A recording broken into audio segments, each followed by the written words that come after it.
Hydroponics हे शेतीचं भविष्य आहे. कसं ते एका मिनिटात सांगते. नमस्कार, मी अवंतिका मोरे आणि आज आपण बघूयात हायड्रोपॉनिक्सची शेती कशी केली जाते. हायड्रोपॉनिक्स म्हणजे सॉइललेस फार्मिंग. इथे कुठेही मातीचा वापर केलेला नसतो.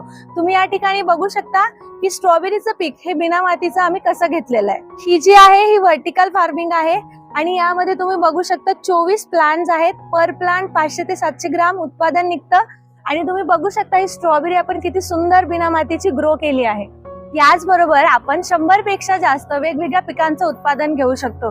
इथे तुम्ही बघू शकता आपण वेगवेगळ्या प्रकारच्या मिरच्या, टोमॅटो, कलर कॅप्सिकम लावलेले आहेत. हा टोमॅटो तुम्ही बघू शकता, हा एक टोमॅटो 150 ग्राम पर्यंत जातो. ह्या टोमॅटोची व्हरायटी आहे बीफ स्टिक टोमॅटो. एवढं सगळं सुंदर उत्पादन घेतल्यानंतर सगळ्यांना प्रश्न पडतो की हे सगळं विकायचं कुठे, तर तेही टेन्शन नाहीये. आमची कंपनी हे सगळं तुमच्याकडून परत विकत सुद्धा घेते, म्हणजे बायबॅक सुद्धा करते. या हायड्रोपॉनिक शेतीबद्दल अधिक माहितीसाठी इथे दिलेल्या नंबरवर कॉन्टॅक्ट करा आणि बाकीची माहिती कॅप्शन मध्ये दिलेली आहे, ती नक्की चेक करा.